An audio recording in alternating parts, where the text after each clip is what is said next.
সৃজন আপনাকেও কি চান তোলা কি পুলিশকে জিজ্ঞাসা করুন। আমরা ধর্মঘটের সমর্থনে মিছিল করছিলাম, শান্তিপূর্ণ মিছিল, সেই মিছিলও করতে দেবে না, ধর্মঘট করতে দেবে না, রোড ব্লকেট করতে দেবে না, মিছিলও করতে দেবে না। সন্দীপ ঘোষকে ছেড়ে দেবে, সন্দীপ ঘোষদের বাঁচানোর ব্যবস্থা করে দেবে প্রমাণ লোপাট করে, আর আমাদের প্রতিবাদীদের ধরবে। এই হলো বাংলায় বিজেপির কাছে নম্বর বাড়ানোর জন্য মমতা ব্যানার্জি পুলিশকে এখানে এনে দাঁড় করিয়েছেন।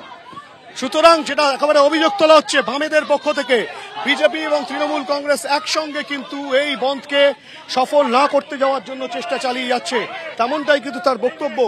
এবং যেটা বলা হচ্ছে যে এখানে কিন্তু রীতিমতো বাম কর্মী সমর্থকদের সঙ্গে খণ্ডযুদ্ধের পরিস্থিতি হয়, খণ্ডযুদ্ধের পরিস্থিতি তৈরি হয় এবং এই পরিস্থিতিতে ধরপাকড় চ্যাংদোলা করে রীতিমতো সৃজন ভট্টাচার্যকে গাড়িতে তোলা হয়।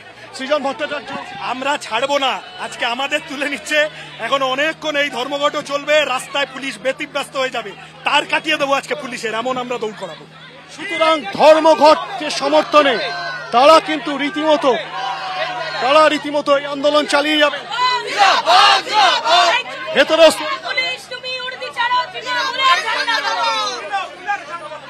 ডিসিএসএসডি বিদিশা কালিদা তিনি এসেছেন, তার নেতৃত্বে বিশাল পুলিশ বাহিনী রীতিমতো ধরপাকড়ের যে প্রক্রিয়া সেই প্রক্রিয়া চালাচ্ছেন। উত্তেজনা যখন বাড়তে থাকে, প্রথম দফায় উত্তেজনা পুলিশের সঙ্গে মারামারি ধস্তাধস্তি, পরবর্তী ক্ষেত্রে আবারও দ্বিতীয় দফায় যখন মিছিল শুরু হয় তখন কিন্তু রীতিমতো ধরপাকড়ের প্রক্রিয়া চলে। দেখতেই পাচ্ছ ডিসিএসএসডি তিনি নিজে রয়েছেন, বিশাল পুলিশ বাহিনী রয়েছে এবং যে যান চলাচল ব্যাহত ছিল সেই যান চলাচলকে স্বাভাবিক করার চেষ্টা করছে। ম্যাডাম এখন কি যান চলাচল স্বাভাবিক করার প্রক্রিয়া চালাচ্ছেন? এখন কিছু বলবো না।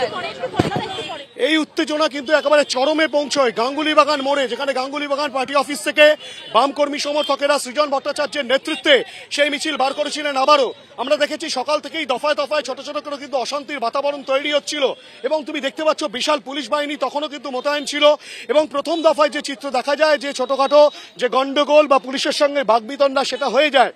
প্রথম দফার সেই ঘটনা ঘটে যাওয়ার পর দ্বিতীয় দফায় সৃজন ভট্টাচার্য আসার পর সৃজন ভট্টাচার্যের নেতৃত্বে কিন্তু আবারও মিছিল বেরোয় এবং সেই মিছিল থেকে টায়ার জ্বালানোর যখন চেষ্টা চলে তখনই কিন্তু পুলিশ ধরপাকড় শুরু করে এবং পুলিশের ধরপাকড়কে কেন্দ্র করে রীতিমতো অগ্নিগর্ভ হয়ে ওঠে, রীতিমতো রণক্ষেত্রের চেহারা নেয় এই গাঙ্গুলি বাগান, বাঘাযতীন গাঙ্গুলি বাগান।